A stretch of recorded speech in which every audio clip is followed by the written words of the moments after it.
I came here last September 2015. I came here because of music, because I want to pursue my career in music. In Hong Kong, there wasn't really much opportunities because in Hong Kong it's all about finance and economics, making money, maths. And I came here because the culture it's just much better, and I can get much more opportunities. Basically, that's it.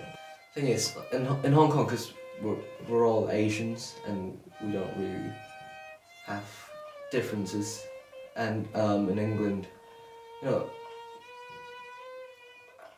we feel different, but not like isolated. But we feel different. I know it's difficult for someone from the other countries to accept us, but yeah, that's it. Oh fuck. Okay, you can cut that part out. As my time in the school has kind of increased, as the years gone by, I've actually tried to stay in school more than, when I was young I just wanted to go home all the time. But then I realised, speaking more and doing more in school is the only way for me to actually become more involved or more British and immersing myself in the culture here. I can remember one incident in second form where someone was like, someone got out a school diary, which at the time it was Lent term and it was yellow. They were like, it was skin colour, it's like the diary. And that, for some reason, that really pissed me off, and I just started crying and I ran off. And then, they made a big deal out of it, but then I realised actually it's not really that offensive. So nowadays it's just accepting kind of casual racism. It doesn't really happen that often, but when it does, it's quite funny, most of the times.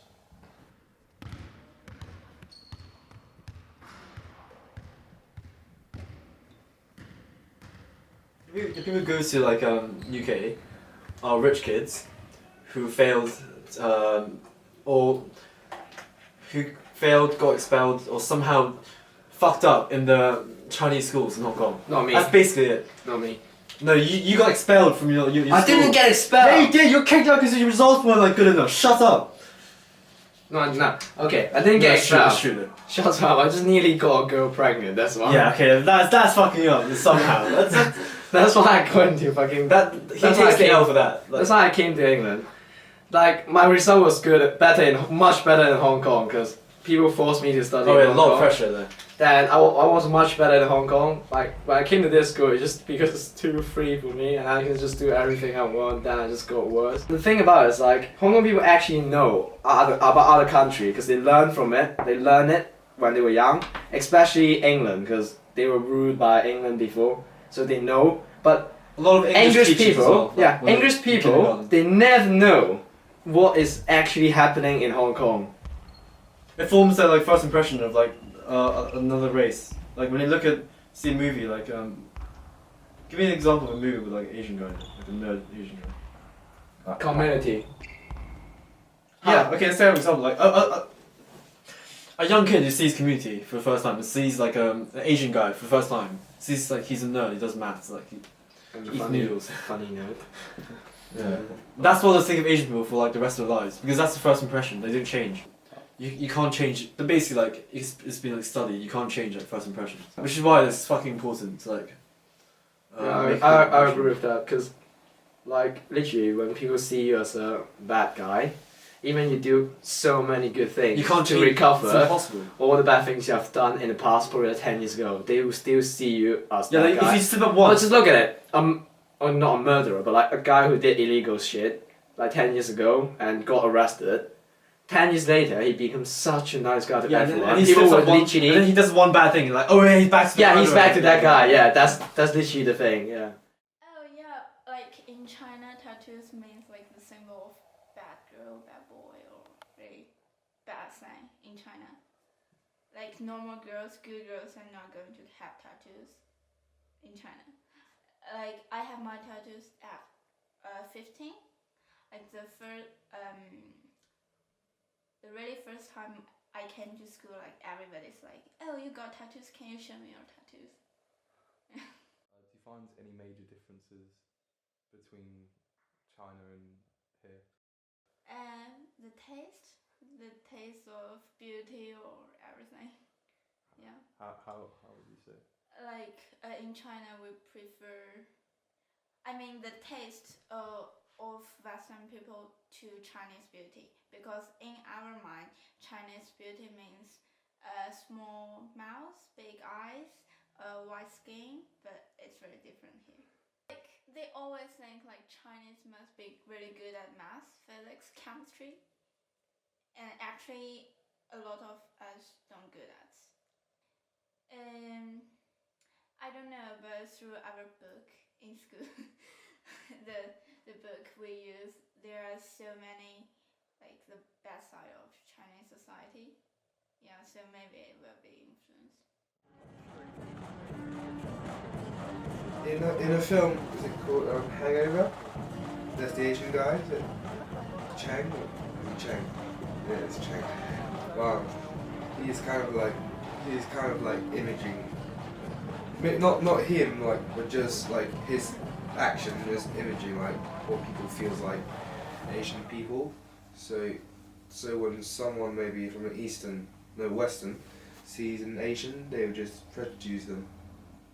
Like, as in like how they would be like maybe eating dogs and shit, and we don't fucking do that. You know, Hong Kong is very hard charged compared to some of the cities in the UK, because UK is very, you know, easygoing. Not obviously not like laid back or anything. But definitely not as high charged as Hong Kong. It progresses, but not as quickly, which is it's good.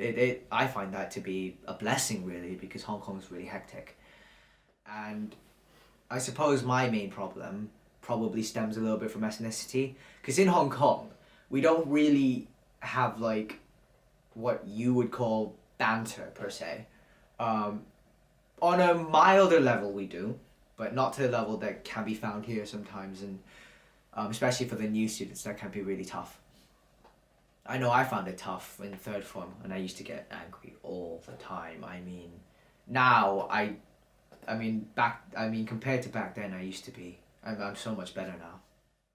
Like at the Oscar presentation, apparently there's a black guy, I don't know what's his name, but he's like a stand-up comedian. He like taunted the talk about the stereotype of like Asian being smart and like really hardworking, and he like mocked the idea of like all products are being produced by Asian kid, whereas like cause he was accompanied by 4 Asian kids, and he made a joke like relating to the forced labor in Asia, and in fact I find this quite upsetting. Well, yeah, obviously, like Asian people don't have a very good image in the Western media. That's one thing that you can be assured about. But to be honest, there's not very much Asian involvement in the media, because you know, Asian parents expect their children to grow up with good like career and prosperity. Like, if you want to be a singer, like some pop stars or like an actor, they would be saying like no. And in this case, you can't really expect like some very very good Asian actors who just pop up out of nowhere and then be good at it, and like be really showing what characteristics of Asians, like true ones. But like typically, Asians who come to the Western countries are usually timid and shy, and they're nerds. Yes, I can say that. Yeah. So that people have an image of Asians just being nerds. They don't really know like what Asians are, because they haven't, like most of people haven't even been to outside of Europe. Like let's say they've been to France and they'd be like, oh my god, my trip is so good, and I've seen the world. But no, like so many other people just went around the world and seeing lots of stuff, and like they know how the world actually is. And it's quite different from what the stereotype. I just think the stereotype thing is not good. generally.